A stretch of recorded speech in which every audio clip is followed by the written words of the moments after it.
dari orang yang diduga kontak atau terinfeksi sudah terbentuk apa belum. Nah, kalau hasilnya reaktif, itu bisa ada dua kemungkinan. Bisa dia sedang sakit memang, atau dia memang sudah sembuh, ya. Atau dia tidak pernah sakit, tapi dia pernah terinfeksi, tapi tubuhnya berhasil mengeliminasi dengan membentuk antibodi yang cukup. Kalau di awal sudah reaktif, antibodi ini kalau sistem kekebalan tubuhnya bagus, dia akan bertahan rata-rata selama 56 minggu atau sekitar mungkin setahun. Ada juga yang pasien sampai 2 tahun masih punya antibodinya. Jadi tidak masalah, tetapi semakin lama akan semakin turun. Biasanya puncaknya jumlah antibodi akan tercapai pada hari ke-20 sampai ke-27-an, ya, itu tinggi-tingginya. Setelah itu akan turun. Jadi jangan takut kalau saya kok masih terus reaktif padahal positif gitu. Padahal saya sehat-sehat aja, tidak masalah. Ya, nanti akan lama-lama akan turun. Memang kadang-kadang ada juga yang ada kasus sampai 3 tahun dia masih positif antibodinya. Tetapi rata-rata kira-kira ya mungkin setahun paling, ya. Cuman bersifat protektif atau dia bisa menjadi anti atau bisa mengeliminasi virus itu paling lama 6 bulan. Setelah itu dia sudah tidak protektif lagi, tapi masih ada dalam tubuh kita.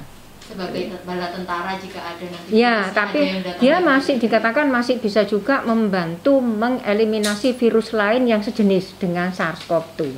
Ya. Flu misalnya. Ya, sejenis berarti tentara tadi masih berfungsi untuk berperang masih, lagi gitu. Ya, antibodi itu berupa protein, ya. Berupa protein, ya. Ya. Dokter, sekalian ini menjawab beberapa pertanyaan dari teman-teman dokter. Apakah di sini kan kita sebutnya ekria gitu, ya, kita kenalkannya namanya ekria. Apakah dengan ekria ini bila dia positif, mungkin buat masyarakat awam juga, apakah itu berarti saya ini juga swabnya positif gitu? Nah, kemungkinan apakah ada hubungan antara swab dengan apa perbedaan antara swab dan ekria itu sendiri gitu, dokter, ya, biar teman-teman juga paham. Karena beberapa juga terjadi loh aku ini sudah positif padahal dari ekrianya reaktif tapi belum pernah melakukan swab seperti itu. Mungkin bisa dibantu. Jadi begini, SARS-CoV-2 ini unik, ya. Kalau pada patogen lain atau virus lain, begitu dia antibodinya sudah terbentuk dalam jumlah yang optimal, virusnya akan segera dieliminasi dari tubuh. Jadi grafiknya itu seperti gunung gitu, 2 gunung kembar gitu, ya. Yang satu naik ini dia, maka virusnya begitu antibodi naik, virusnya akan segera turun. Cuma ini enggak. Jadi pada SARS-CoV-2 itu sering numpuk. Jadi antibodi juga ada, virusnya juga bandel dalam tubuh.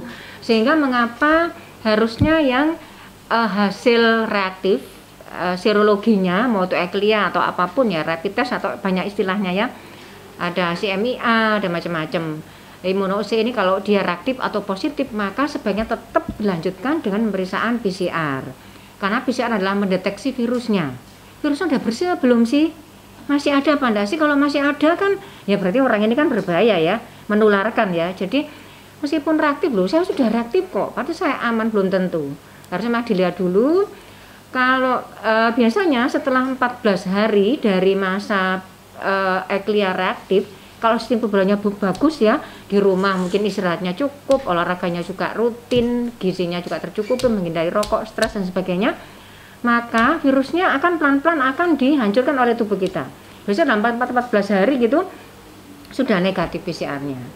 Artinya virusnya sudah bersih gitu, ya. Meskipun ada kasus sampai sebulan, 2 bulan masih juga ada, itu bandel juga virus seperti itu, ya. Tapi lebih jarang kasusnya.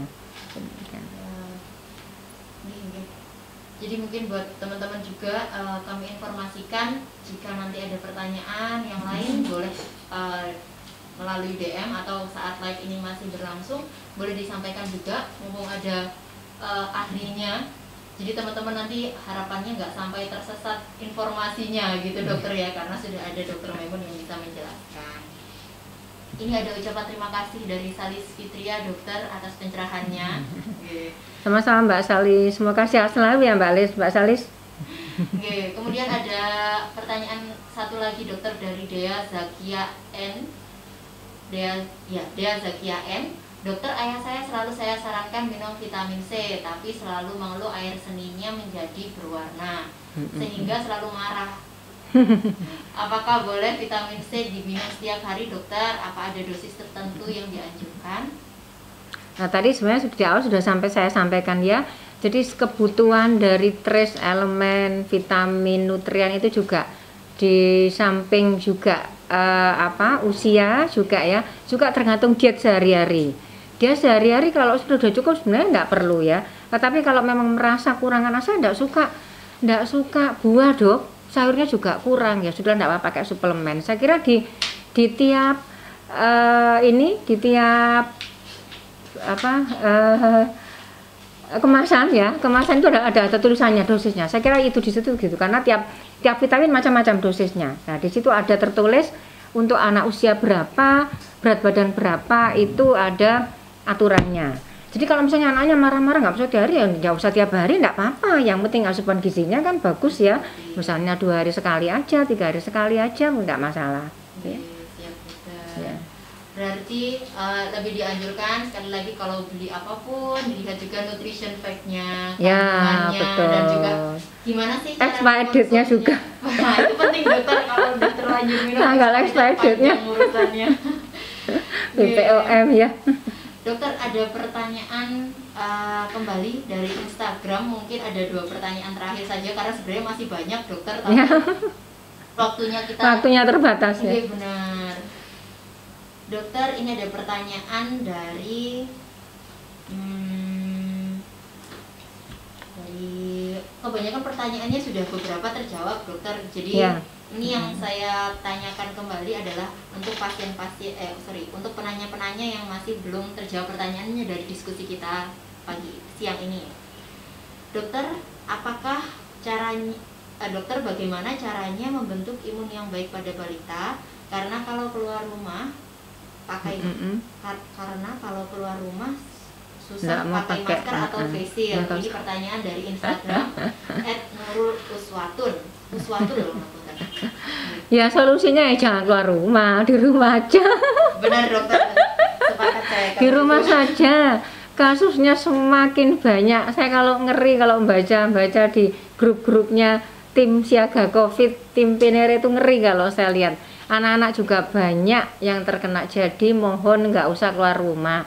Kalau ke rumah-rumah ya harus pakai masker. Kalau bisa kalau nggak mau ya harus ya gimana caranya ya, maskernya yang lucu-lucu gitu ya. Gitu.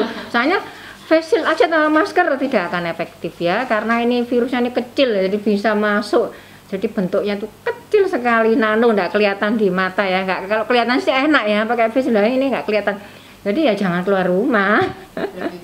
Di rumah saja. Anak saya juga sama pandemi ini sejak nggak sekolah nggak ada satupun, dua-duanya di rumah tok, nggak pernah keluar sama sekali. Mereka juga bermain di halaman gitu aja.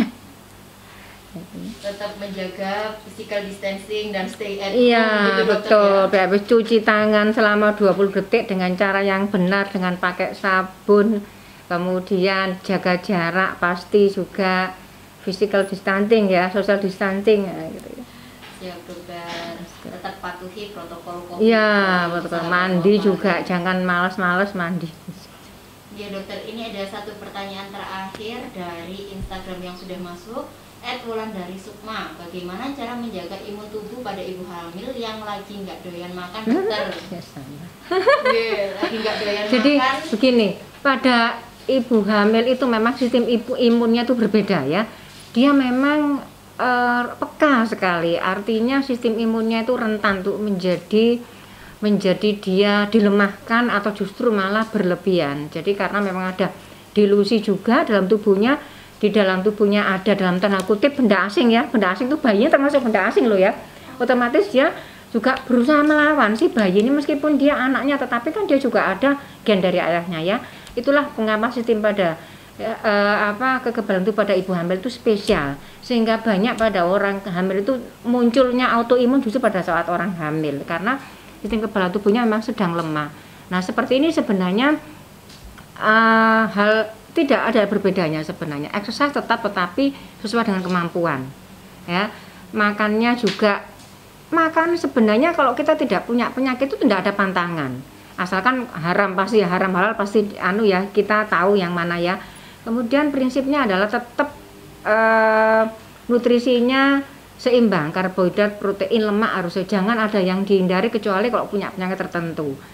Kalau misalnya karbohidrat nasi enggak suka, ganti yang lain, roti, kentang gitu. Kalau protein misalnya enggak suka susu, ganti es krim enggak apa-apa. Jangan punya mitos oh kalau es krim nanti anaknya jadi anu enggak, pilek enggak, itu enggak benar mitos itu seperti itu. Jadi coba variasi menu-menu yang ada. Kalau misalnya saya cuma bisanya susu hamil atau formula gitu. Kemudian yang kedua adalah yang penting adalah juga multivitamin, suplemen pasti harus lengkap kalau ibu hamil, karena untuk 2 orang ya, untuk 2 orang itu janinnya, yodium, asam folat juga jangan lupa.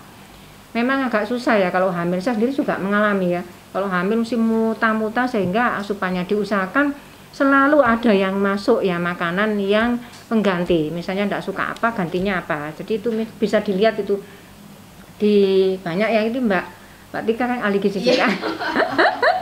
Bisa konsultasi ahli gizi ya. Detailnya apa, makanan harus banyak bervariasi, jangan menghindari makanan tertentu yang sebenarnya enggak logis juga ya gitu ya. Ya, berarti untuk Ibu Wulandari Sukma ada baiknya konsultasi dengan dokter kandungan sekalian juga menanyakan terkait jenis-jenis makanan apa ya. Kalau multivitamin memang multivitamin wajib kan untuk ibu hamil. Oke, siap dokter. Dokter, ini kok ternyata ada yang masuk lagi satu pertanyaan dokter. Memang bahasannya ini cukup menarik sehingga antusiasnya sahabat Wafa ini sangat baik dokter. Dari Intan Rahayu 27, dokter, untuk pasien dengan eklia reaktif kira-kira berpotensi menularkan ke orang lain itu selama berapa hari? Terima kasih. Nah, seperti tadi saya sampaikan dengan pertanyaan Mbak Salis tadi, jadi kalau kita terdeteksi eklia reaktif atau positif ya, maka 14 hari itu harus kita memang self isolation. Jadi seperti saya sampaikan ya, nanti itu puncaknya adalah hari ke-20.